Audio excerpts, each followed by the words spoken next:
하나님 말씀은 같이 있어야 가치가 있습니다 라는 제목으로 with 같이 있어야 value 가치가 있습니다 라는 제목으로 하나님 말씀 증거하겠습니다. 현대 사회를 비판했던 현대 사회를 비판했던 사회학자가 있습니다. 폴란드 출신 사회학자 바우만이라는 사회학자가요, 현대 사회는 액체 사회다라고 비판했습니다. 과거를 고체 사회라고 본다면 현재는 액체 사회라고 이야기했습니다. 왜요? 이리저리 사람들이 움직인다는 거예요. 모양이 없다는 거예요. 형태가 없다는 거예요. 이렇게 갔다가 저렇게 졌다가 이랬다가 저랬다가 마음이 하루에 12번도 다 바뀌는 거예요. 이게 현대 사회의 문제라는 겁니다. 그래서 과거에는 단단한 가정, 단단한 교회, 단단한 고향, 단단한 직장, 거기를 벗어나면은 도저히 살 수 없었지만 요즘은 노마드라 그러죠. 유목민이 돼가지고 이리저리 움직이고 유동한다는 거예요. 그래서 직업은 있어도 직장은 다양하게 바뀌고, 또 결혼 생활도 또 싫으면 그만두고, 가정도 떠나고, 교회도 이 교회 저 교회 나의 맘 맞는 교회로 움직이게 되고 그렇게 된다는 거죠. 근데 과거에는 그렇게 할 수 없었죠. 왜 그래요? 하나밖에 없었죠. 마을에 교회는 하나가 있고 학교도 하나가 있고, 농사는 다 사람들의 직업은 농사 아니면 벼슬하는 벼슬아치밖에 없었죠. 그러다가 지금은 다양해졌다는 거죠. 그런데 이러다가 문제는 뭐냐? 이렇게 사람들이 다양한 사람을 만나게 되니까 접촉은 많아지고 연결은 많아졌지만 관계는 사라져가고 있다라고 이야기합니다. 우리가 많은 관계, 많은 연결은 있지만, 커넥팅은 있지만, 커넥션은 있지만, 진정한 사람과의 사람의 인격적인 만남은 사라지고 있다라고 하는 게 이 바우만의 지적이었습니다. 여러분은 어떻게 생각하십니까? 나는 한 번 사람 만나면 그 사람과의 관계를 끝까지 유지하십니까? 좋은 만남으로 끝까지 가십니까? 또 하나님 세우신 교회를 내가 정하면은 그 교회에서 나의 모든 것을 맡기고 몸 대신 교회를 위해서 충성하고 헌신하십니까? 또 직장도 마찬가지고 직업도 마찬가지고 그러십니까? 저는 그러지 못했던 것 같아요. 여지껏 삶 속에서 직업도 한 3번 바뀐 것 같고요. 또 직장도 한 2-3번 바뀐 것 같고요. 또 사람과의 관계도 지금까지 수많은 관계가 있었지만 좋게 아름답게 끝나지만은 않은 것 같습니다. 그 이유가 뭐죠? 우리가 유동적인 거예요. 물과 같이 모이기 때문입니다. 물과 같이 이리저리 흔들리고 모양이 이랬다가 저랬다가 변덕과 변심이 많이 있기 때문입니다. 그런데 우리 하나님께서는 어떠시길 원하냐? 우리가 어떻게 하길 원하냐? 아예 고체가 아니라요. 우리 하나님이 원하시는 오늘 핵심 말씀은요, 하나님과 아예 함께하는 사람, 임마누엘, 하나님이 우리와 함께하는 사람을 원하신다는 겁니다.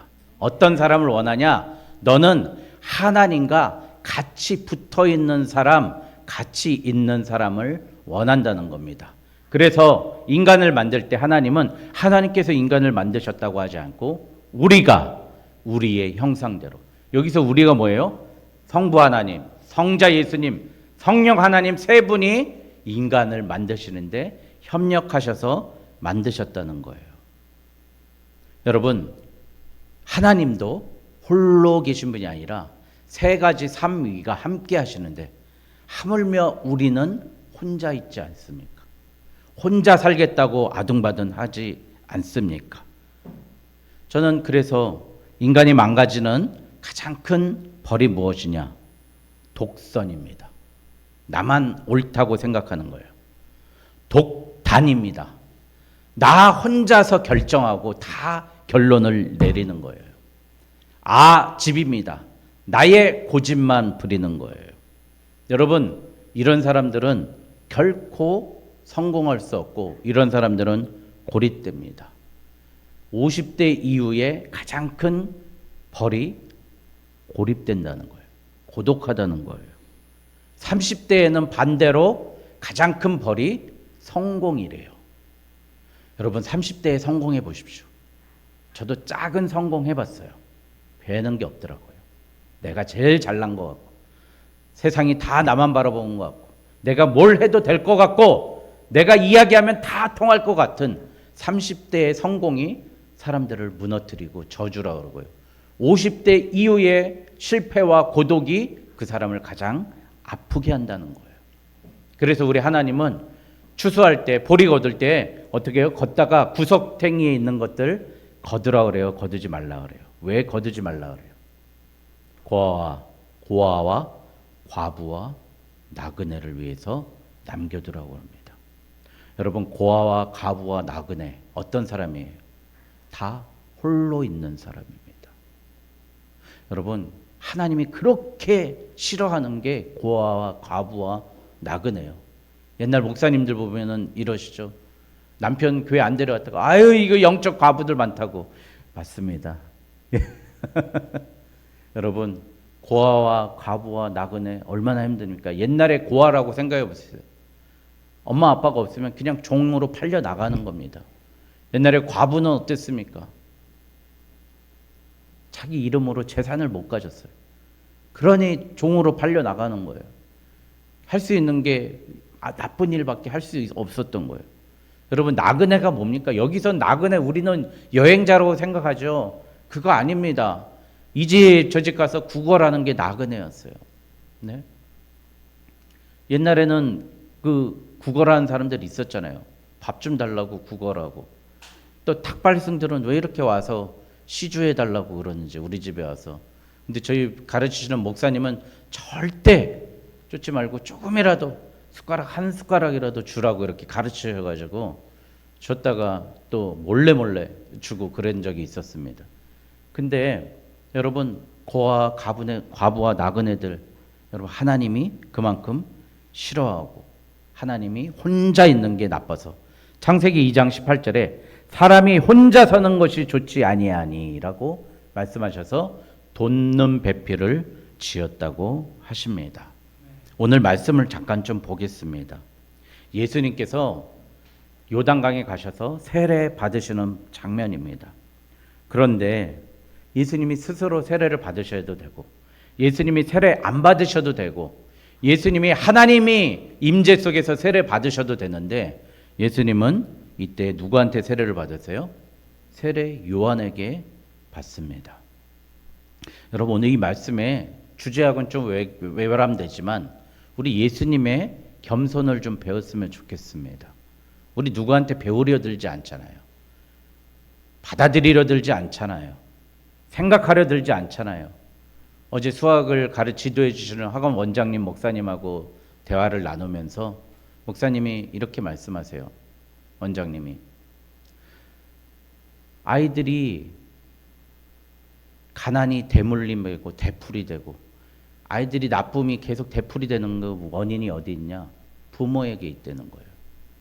부모님이 원칙을 지키지 아니하니까 부모님이 그 원칙대로 하지 아니하니까 아이들이 약속 어기는 걸 너무 쉽게 생각한다는 거예요. 상담하러 오겠다고 해놓고 연락도 안 하고 안 오시고 엄마가. 그런데 아이들이 정말 잘 자라고 그러는 부모님들을 보면 꼭 그 시간에 무슨 일이 있어도 앉혀놓고 복습해오라면 복습해오고 예습해오라면 예습하는 거 그 약속 지키는 걸 부모님이 지켜주니까 아이들이 올바르게 자라고 솔직히 말씀드리면 그런 아이들이 있으니까 이뻐서 더 가르쳐주고 더 해주고 싶다는 거예요. 여러분 그러니 우리가 좋은 부모 되어야 돼요. 나쁜 부모는 있어도 나쁜 자녀는 없다고 그러지 않습니까? 여러분 엄마가 오늘 교회 가야 되는데 야 우리 놀러 가자 캠핑 가고 공부해야 되는데 야 에이 오늘만 참어 괜찮아 오늘 자꾸 이런 유도리를 부리니까 그 원장이 하냐 부모가 자꾸 유도리를 부리니까 애들은 거기에 한 10배는 더 부린다는 거예요. 그거 보고 배워가지고. 여러분 같이 있어도 좋은 사람하고 같이 있어야 되는 거예요. 정말 우리 잘 기도해야 됩니다. 우리 대한민국이 태어난 거에 대해서 너무 감사한 거예요. 우리 항상 우리 세 가지가 중요하다는 거예요. 좋은 나라에 태어나는 걸 위해서 우리 진짜 기도해야 되고요. 좋은 부모님 만나는 거에 대해서 기도해야 되고요. 그 다음에 좋은 교회 만나는 거에 대해서 기도해야 됩니다. 여러분 믿습니까? 여러분 그래야 돼요. 예? 좋은 교회 만나야지 맨날 그냥 모나미 옷 밑에는 검은 바지 위에는 하얀 옷 입고 새벽 5시부터 밤 24시까지 누구 저거 잡아서 우리 교회에 잡아 넣었고 할까 그러는 신천지 같은 데 가고 어디는 보면 저 사람들 어떻게 해가지고 기분 맞춰줘가지고 집 팔게 할까. 그런데 우리 빠졌다고 생각해 보세요. 얼마나 불쌍합니까? 여러분 공통적으로 생각해 보세요. 나쁜 교회 만나고 나쁜 사꾼 목자들 거짓 선지자들 만나니까 그 삶이 다 피폐해지고 망가지고 깨지고 가정은 다 불화가 나고 문제가 생기지 않습니까?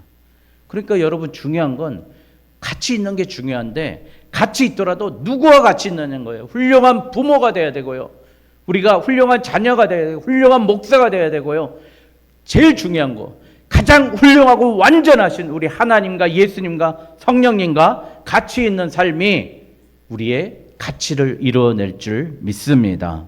여러분 제발 부탁드립니다. 같이 있는 곳에 나의 삶을 함께 하십시오. 여러분 우리가 여러분 잘 아시는 그 내게 강 같은 평화라는 찬양 아시지 않습니까?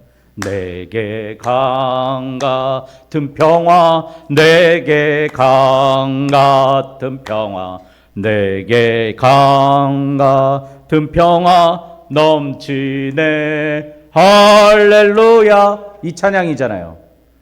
가사가 뭐예요? 내게 강 같은 평화. 너무 단순하죠. 딱 내게 강 같은 평화. 세 단어로 된 찬양이에요. 예? 할렐루야까지 네 단어네요. 이 찬양이 누가 부른 거냐면 생키라는 사람이 불렀어요. 생키가 누구냐면 D.L. 무디. 여러분 지금 우리가 교회 학교죠. 주일학교를 만든 사람이 D.L. 무디라는 선교사예요. D.L. 무디라는 분이 하나님의 은혜를 너무 많이 받고 설교하는데 말씀을 듣지 않는 거예요. 심지어 그가 영국에 가서 설교하다가 옥스포드 학생들이 그러는 거예요. 캠브리지 학생들이 당신의 말은 문법도 안 맞고 앞뒤도 하나도 맞지 않습니다 라고 이야기하는 거예요. 그런데 그 D.L. 무디를 세계적인 전도자, 세계적인 선교사로 만들었던 사람이 있습니다. 바로 내게 강 같은 평화를 불렀던 생키라는 찬양 인도자였습니다. 예배 전에 생키가 나와서 내게 강 같은 평화를 부르면은요, 그 찬양을 들으면서 사람들이 다 눈물을 흘리면서 포기하면서 엎드리면서 울부짖으면서 그 찬양을 불렀다고 합니다. 그러고 나서 무디가 나옵니다. 예수 믿으십시오. 나 같은 구두수성공도 예수님 믿어서 새 삶을 얻었습니다. 그 한마디 하면 다 넘어지고 자빠지고 그 자리에 성령이 임했다는 겁니다. 여러분 누구와 함께 하시겠습니까? 돈 많은 사람이요, 힘 있는 사람이요, 권력 있는 사람이요, 인기 많은 사람이요, 재주 좋은 사람이요, 재밌는 사람이요, 예쁜 사람이요, 멋진 사람이요? 아니요. 성령의 이끌림 받아서 성령의 이름으로 찬양하고 성령으로 말씀 증거하는 사람과 함께 있을 때 내 인생의 진정한 의미를 찾을 수 있는 줄 믿습니다. 여러분 오늘 그랬던 사람이 있습니다. 아까 세례 요한에게 세례를 받았다고 그래서 제가 살짝 빗나갔잖아요. 이 얘기 하려고 그런 겁니다. 세례 요한이 복음을 전했습니다. 설교 잘했을까요? 아니요. 뭐라 그러세요? 그는 맥두기와 석청을 먹으면서요 이렇게 하세요. 7절에 보니까 세례 베푸는 대로 오는 것을 보고 이르되 독사의 자식들아 누가 너희를 가르쳐 임박한 진노를 피하러 하더냐. 저보고 제가 우리 성도님한테 독사의 자식들아 그러면 여기 남아 계실 분 한 분도 안 계시죠. 여러분 세례 요한이요 그렇게 설교했던 거예요. 독사의 자식들아 너희들 진노받을 백성이다. 너희들 망한 백성이다. 그렇게 얘기하고 그러므로 회개에 합당한 열매를 맺고 그러면서 협박까지 해요. 10절에 이미 도끼가 나무 뿌리에 놓였으니 좋은 열매를 맺지 않은 나무마다 찍어 불에 던져버리라. 너희들 다 목척 죽여버릴 거야, 도끼로. 그 얘기하는 거예요. 여러분, 이런 말씀을 증거했는데도 세례 요한에게 요단강에 사람들이 우르르 몰려왔어요. 그래서 이렇게 얘기해요. 나는 너희에게 회개하게 하여 물로 세례를 베풀거냐. 내 뒤에 오시는 이는 나보다 능력이 많으시는 그는 그의 신을 감당하지도 못하겠노라. 여러분, 설교가 지식을 전하는 것이 아니고 말의 유의를 전하는 것이 아니라요. 설교는 뭐예요? 여러분들의 생명을 전하는 거예요. 그 세례 요한의 그 이야기를 듣고 사람들이 회개하고 요단에서 회개했던 거예요. 여러분, 우리는 말을 증거하는 사람이 아닙니다. 하나님을 증거하는 거고요. 하나님의 성령을 받아서 증거하는 거예요. 그런데 우리는 성령을 증거하지 아니하고 말로 사람들의 귀를 즐겁게 하기 위해서 나아간다는 거예요.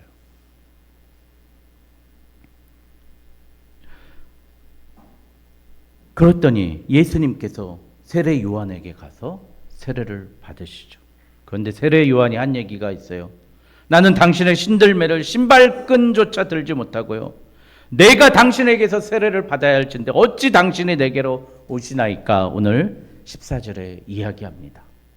그런데 예수님은 분명히 나의 몸이 하나님 앞에서 하나님의 성령으로 하나님의 물로 내 육신의 몸을 깨끗이 죽이고 새로운 삶을 공생애를 시작하겠다고 시작하면서 이렇게 나오십니다. 여러분, 우리가 거듭난다는 것, 이 세례의 의미에 대해서 다시 한번 말씀드리겠습니다. 우리 교회는 유아 세례는 제가 있는 한 주지 않을 겁니다. 저는 유아 세례를 믿지 않습니다. 할례하고 뭐가 틀려요? 아이들 난 지 8일 만에 할례하면 구원받은 백성으로 이스라엘은 다 믿었잖아요. 너 할례 받으면 구원받아. 남자 성기 표피 자르면 너 구원받아. 그렇게 생각했는데 예수님은 뭐라 그래요? 참 감람나무, 돌 감람나무 비유해서 참 감람나무가 오히려 버림받고 돌 감람나무가 오히려 접붙임을 받아서 구원에 이른다고 얘기합니다. 여러분, 우리 유전으로 구원받습니까? 우리 어머니가 예수 잘 믿으니까 나도 구원받습니까? 내가 아무것도 모를 때 세례 받았으니까 내가 구원받습니까? 예수님 그런 말씀하신 적 성경 제가 66권 다 뒤져봤어요. 너 유아 세례 받으면 구원받는다고. 예수님 물로 세례를 받으면 구원받는 말씀 하시지 않으셨어요. 물과 성령으로 거듭나지 아니하면 결단코 하나님의 나라에 갈 수 없다고 그랬습니다. 여러분, 그래서 우리는 물과 성령으로 거듭나는 사람에게 세례를 베풀어야 될 줄 믿습니다. 아무도 못해도, 한 명을 못하더라도 간곡히 기도해야 됩니다. 성령 받게 해달라고 기도해야 됩니다. 오늘 예수님도 몸소 자기가 하나님의 몸이지만 세례 요한에게 가서 자신의 몸을 물로 죽입니다. 요단강에 들어가서 산소도 하나도 없는 그곳에서 들어가십니다. 우리도 이렇게 살았으면 좋겠습니다. 나의 낮아짐으로 말미암아, 나의 죽음으로 말미암아, 이래 예수님이 다시 나오니까 어떻게 해요? 하늘이 열렸다 그래요. 여러분, 우리 지금 하늘이 막혀 있는 것 같지 않습니까? 하늘이 안 보이지 않습니까? 하나님은 너무 멀리 있는 것 같고 너무 먼 훗날에 나에게 응답하신 것 같지 않습니까? 나의 기도의 제목은 너무 멀리 있고 나의 기도의 제목은 아직도 하나님의 응답은 묘연한 것 같지 않습니까? 왜 그럴까요? 내가 먼저 내 육신이 물로 세례를 받지 않았기 때문이에요. 오늘 내 육신부터 요단강가로 들어가셔서 세상의 공기, 세상의 사상, 세상의 모든 것, 눈, 코, 입 다 죽이고 열려있는 하늘을 바라보며 물 위로 올라오는 저와 여러분 되시길 주님의 이름으로 축원드립니다. 이렇게 될 때 하늘이 열리고 하늘에서 비둘기와 같은 성령이 예수님께 임했습니다. 여러분, 그렇게 훌륭하신 하나님의 아들이신 예수님도 성령 받고 나서 하나님의 복음을 증거하러 다니셨습니다. 여러분, 우리가 무슨 복음을 전한다고 그래요? 무슨 하나님의 사역자라고 그럽니까? 성령도 받지 아니하고 하늘의 문도 열지 아니하고 하나님께 세례도 받지 아니하고 물로 들어가지도 않았으면서 내가 무슨 하나님의 일을 한답시고 나섭니까? 그 모습이 예수님이 십자가에 못 박히기까지의 제자들의 모습입니다. 예수님 팔아먹고 예수님 저주하고, 네? 머리 씻겨주니까, 발 씻겨주니까 내 몸도 씻겨달라고 그러고요. 맨날 엉터리로 살았던 게 예수님의 제자들의 삶이었습니다. 3년 반 동안. 그런데 그들이 오순절 성령 강림의 세례를 임하니까 그들의 삶이 어떻게 변했습니까? 그들이 성령의 능력을 받고 성령의 세례를 받으니까 어떻게 해요?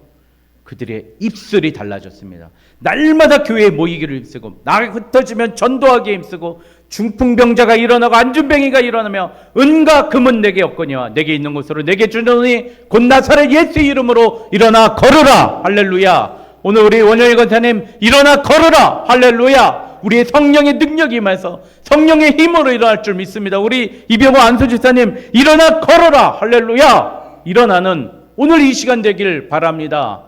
우리 심상희 선생님 일어나 걸어라. 주님의 그 입술의 능력을 열어 주시옵소서. 하나님, 이 시간에 성령의 힘이 능력이 임하여서 우리의 물질 문제, 사람의 문제, 자녀의 모든 문제가 하늘 문이 열려야만이 기필코 해결될 줄 믿습니다. 여러분, 그러면 우리가 이 성령을 받으려면 어떻게 해야 되겠습니까? 첫 번째, 동역자들과, 좋은 동역자들과 함께 하시기 바랍니다. 좋은 사람 만나십시오. 저는 이번에 참 은혜가 됐어요. 이번에 17일 날 거의 한 35명 정도 오셨는데, 세미나를 하는데 그 특강하시는 교수님이 제 서재를 이렇게 보시더니 그러는 거예요. 목사님, 어떻게 제가 가장 아끼는 책들만 가지고 있습니까? 죄송합니다. 요즘 목사님들 보면 얍실한 책들만 주로 읽던데, 목사님은 정말 필요하고 꼭 읽어야만 하는, 꼭 짚고 넘어가야 되는 책들만 보시고 읽으시네요. 목사님 참 훌륭하십니다. 저한테 그러시는 거예요. 저 책들을 읽으면서 참 많이 힘들고 어렵고 그랬었거든요. 근데 알아주는 거예요. 나의 문제를 생각해주고, 지아나 이쪽으로 들어와라. 나의 모든 생각을 알아주고, 같은 역사, 같은 사역을 하는 거는요, 그 사람을 알아주는 거예요. 여러분, 동역자가 없으면은요 아무것도 못합니다. 여러분, 엘리야 아시죠? 엘리야가 이렇게 생각했어요. 하나님, 내가 정말 850대 1로 싸웠고 바알 선지자, 아세라 선지자, 갈멜사에서 다 무찔렀는데 이제 혼자 있어 보니까 그 이세벨이 너 죽여버릴 거야. 그래가지고 바알 선지자 이세벨이 18절에 19장에 이렇게 얘기하는 거예요. 그랬더니 어떻게 돼요? 나 이제 죽기를 원합니다. 나 이제 죽었으면 좋겠습니다. 그렇게 얘기하니까 어떻게 해요? 너 걱정하지 마. 바알에게 무릎 꿇지 않은 선지생도 7,000명을 내가 예비해 두었다. 할렐루야. 그 이후에 그래서 그 7,000명과 함께 싸워 승리합니다. 여러분, 우리 얼마 안 된다고 생각하죠. 하나님께서 무릎 꿇지 않은 바알에게, 아세라에게 무릎 꿇지 않은 우리의 동역자 7,000명을 예비해 두신 줄 믿습니다. 여러분, 믿고 나아가시기 바랍니다. 사도행전에 보면 사도행전 2장 42절에 서로 모여 교제하며 떡을 떼며 서로 기도하기를 전혀 힘쓰니라. 여러분, 생각해 보세요. 자꾸 모이지 말자, 아유 안 모여도 돼요 하는 사람들은 다 사탄이라니까요, 마귀라니까요. 히브리서 10장 24절에 모이기를 패하는 어떤 사람들의 습관과 같이 하지 말고, 이게 악한 사람들은 자꾸 모이지 말자는데요. 여러분, 군대 가서 그 많은 행군, 저 60km 행군, 1박 2일 100km 행군 뭐 다 해봤거든요. 꼭 행군 많이 하는 힘든 부대만 갔어요. 저는 이상하게. 그런데 그런 부대 가는데 어떻게 그렇게 행군할 수 있을까요? 같이 했으니까요. 혼자 하면 못해요. 다 똑같잖아요. 지금도 다시 군대 가서 하라면 못할 것 같아요. 이구동성으로 얘기하잖아요. 못해요. 같이 했으니까 하는 거예요. 여러분, 왜 이 보험회사나 이렇게 힘든 과정들 하는데 합숙훈련 시키죠? 왜 그러세요? 어려운 일이에요. 힘든 거잖아요. 다른 사람을 설득해낸다는 게 힘든 거잖아요. 어려운 거잖아요. 그래서 같이 합숙시키고 그들 스스로가 으쌰으쌰하며 의지하면서 이겨내는 거예요. 그런데 우리는 자꾸 혼자 있어요. 자유함을 누리려고 그런다는 거예요. 여러분, 이제 독선, 독단, 아집, 홀로 있으면 죽고 싶은 생각밖에 없으니 우리 성도들과 함께 있길 바랍니다. 함께 예배하고 함께 기도하고, 여러분 새벽에도 함께 기도합시다. 점심에도 함께 기도하고 저녁에도 함께 기도하고, 아무도 없으면 여기 와서 예수님과 함께 만나고 예수님과 단둘이 좋은 시간 보내는 저와 여러분 되시길 바랍니다. 두 번째, 하나님과 함께 해야 됩니다. 여러분, 하나님과 함께한 사람들, 오늘 이 말씀에도 보니까요 16절에 예수께서 세례를 받으시고 곧 물 위에 올라오셨을 때 하늘이 열리고 하나님의 성령이 비둘기 같이 자기에 임하실 때 보시더니 17절 하늘로부터 소리가 이르되 말씀하시되 너는 내 사랑하는 아들이요 내 기뻐하는 자라. 우리가 세례 받으면 내 몸이 죽어지면 성령이 임하면서 우리 하나님도 나와 함께한 줄 믿습니다. 요셉이 그랬던 사람 아닙니까? 39장 2절 39장 23절에 보면 여호와께서 요셉과 함께 하심이라 여호와께서 그를 범사에 형통하게 하셨더라. 할렐루야. 네. 여러분, 범사에 형통한 삶이 그에게 임하였다는 거예요. 여러분, 지금 어렵습니까? 여호와께서 함께 하시면 내가 종으로 팔려가도 그 청와대 경호실장의 총무가 되고요, 내가 감옥에 있어도요 그 감옥의 죄수 중에 최고 우두머리가 되고요, 내가 애굽이라는 최후 강대국에 가더라도 우리 하나님이 나와 함께 하시면 나를 대통령 다음으로 왕 밑에 있는 대통령으로 총리로 세워주실 줄 믿습니다. 여러분, 걱정하지 마십시오. 하나님이 함께 하시면 못 이룰 일이 없습니다. 그러나 한 가지 말씀드리겠습니다. 그때를 내가 특정하지 마십시오. 내가 일한 만큼 성과가 있어야 되겠느냐, 그런 생각 갖지 마시기 바랍니다. 그때는 하나님이 아시고요, 그때는 하나님이 일하시는 거예요. 이 다람쥐 있지 않습니까? 다람쥐. 우리 사모님이 이게 다람쥐 볼 뽕 나온 거 보면 저 닮았다고 이렇게 볼 뽕 나와가지고 그렇게 얘기하는데, 다람쥐들이 이렇게 도토리 입에 싹 2개 물고 있으면 이렇게 뽕 나왔잖아요. 이 다람쥐들이, 예? 요즘 제가 살이 좀 빠졌어요. 그래서 좀 들어갔는데, 진짜 옛날에는 다람쥐처럼 일했는데, 여러분, 그 다람쥐들이 그걸 막 모아요. 이 유튜브에 보니까요, 모아가지고 나무, 썩은 나무 안에 뭐 이렇게 어디에 계속 감춰놓는 거예요. 감춰놔요. 땅에다 숨어놓고 굴에다가 숨어놓고 다람쥐 굴에다가 숨어놓고 막 그러는 거예요. 그래가지고 이제 겨울이 되기 위해서 저축을 하는데, 겨울이 되면 어떻게 돼요? 다람쥐가 자기가 먹는 거는 자기가 걷어들인 것에 10분의 1도 안 됩니다. 그러면 우리 생각으로 나는 100을 노력했는데 기껏 5개 먹었어, 기껏 6개 먹었어, 그렇게밖에 생각 못하지만 실제로는 어떻게 해요? 그 심어놨던 그 도토리가 거기서 다시 씨앗을 뿌리고 뿌리를 내리고 나무가 자라서 상수리 나무가 돼서 참나무가 돼서 다시 도토리 열매를 맺어서 다람쥐는 계속 살아날 수 있고 계속 자라나는 겁니다.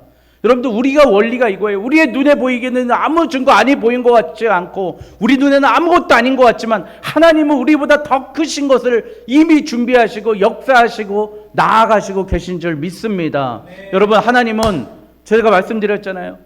우리 영윤이가 나 애플 휴대폰 필요해요. 엄마한테 얘기하면은 엄마가 지금 당장 안 사줘.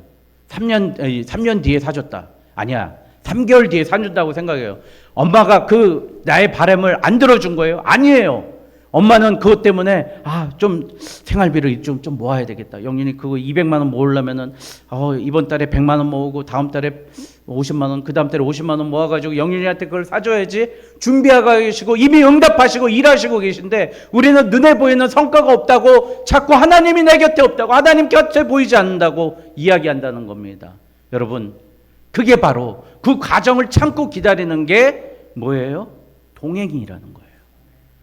이 요셉이 똑같이 살았잖아요. 맨날 배신당하고 모함당했지만 그 과정에 하나님 앞에 내가 득제하려 하나님과 같이 살았기 때문에 요셉은 살아날 수 있었다는 겁니다. 하나님과 함께하는 저 여러분 되시길 바랍니다. 세 번째, 성령님과 함께 하시기 바랍니다. 오늘 말씀의 16절에 예수께서 세례를 받으시고 물에서 올라오실 때 하늘이 열리고 하느님의 성령이 비둘기 같이 내려요. 여러분, 그래서 이거 비둘기 조심하세요. 저 어디야 통일교는 맨날 그래가지고 비둘기 달아놓고, 예? 교회 십자가 자리에 비둘기 달아놓고, 이 문선명이 성령이라는 거지. 딱 비둘기처럼 내려와서 한다는 거, 보혜사래요. 그렇게 한다는 거죠. 여러분, 비둘기 같이 내려왔지 비둘기가 내려왔습니까, 여러분? 그런데 이 성령이 우리에게 임하시니까, 여러분 어떻게 돼요? 성령이 임하시니까요, 이때부터 예수께서 복음을 전하였어요. 이때부터 예수께서 비로소 전파에 이르시되 회개하라 천국이 가까웠느니라 하면서 두루 다니시면서 모든 병자, 오늘 마태복음 4장 24절에 보니까 그의 소문이 온 수리아에 퍼진지라 사람들이 모든 앓는 자, 곧 각종 병에 걸려서 고통당하는 자, 귀신 들린 자, 간질하는 자, 중풍병자들을 데려오니 그들을 고치더라. 할렐루야. 성령 받아야 이 모든 것들 고칠 수 있는 줄 믿습니다. 성령 받았더니 예수님이 그전에는 고치지 아니하셨는데, 못 고치셨는데 그 이후부터는 예수님이 가는 곳마다 소문이 퍼지면서 성령의 능력으로 다 고친 줄 믿습니다. 여러분, 기도해 주십시오. 부족한 종을 통해서, 우리 교회를 통해서 이 고통받고 간질하는 자, 중풍병자 환자, 암에 걸린 모든 사람들이 낫는 기적이 이제부터 나타날 줄 믿습니다. 우리 교회에 성령이 임해야 할 줄 믿습니다. 성령을 간절히 구하시기 바랍니다. 말씀을 마치겠습니다. 여러분, 그러나 여러분은 성령이 있습니까? 성령을 받으셨습니까? 성령이 기름 부음이 있습니까? 묻고 싶습니다. 여러분, 제가 참 어려웠던 기억이 한 번 있습니다. 양구라는 곳에서 춘천을 가는데요, 기름이 떨어진 거예요. 왜 떨어졌느냐? 주유소가 있는데 주유소 문을 닫은 거예요. 밤 10시 반인데 거기서밖에 기름을 넣을 데가 없는데, 키로수로 45km인데 딱 그 가운데 기름 주유소가 있는데 문을 막 두들겼어요. 문을 막 두들겼더니 저한테 그러는 거예요. 겁나서 그런지 어느 여자분이 우리 기름 없어요. 주유소에서 기름이 없다고 그러는 거예요. 그래서 2시간 동안 길바닥에 서 있었습니다. 도저히 안 돼서 지나가는 차를 세워서 정말 부탁 좀 드린다고 그랬더니 저 주유소 사장님 제가 알아요. 주유소 사장님께 전화를 해가지고 이분 나쁜 사람 같지 않고 보니까 군인이래요. 기름 좀 넣어주시죠. 그러더니 그 전기를 또 한참 켜시고 기름을 넣어주셔서 기름을 넣어주셨어요. 그때 그 생각을 했습니다. 내 몸의 기름은 뭐예요? 우리 성령 아니십니까? 성령의 기름 부음 없이 달리려고 했더니 한 발자국도 못 나가고요. 그 깜깜하고 추운 밤에 나만 혼자 외로이 차디찬 차에서, 시동도 안 걸리는 차에서 힘들게 서 있었어요. 그런데 그 사장님이 알려주고 거기서 말통을 받아가지고 그렇군요. 말통을 받아가지고 제가 다시 들고 와서 기름을 넣었더니 언제 있었냐는 듯이 바로 시동이 걸리고 바로 100km로 달릴 수 있는 그런 능력과 힘이 생겼습니다. 여러분, 우리 성령 없으면, 성령 받지 아니하면 휘발유 없는 기름차, 자동차와 같습니다. 오늘 이 시간부터 기도합시다. 저 성령으로 걷겠습니다. 성령으로 달리겠습니다. 성령으로 뛰겠습니다. 이 각오로 나아가는 우리 후반기가 돼서 성령의 충만함으로 나아가는 우리 교회 되길 주님의 이름으로 축원드립니다.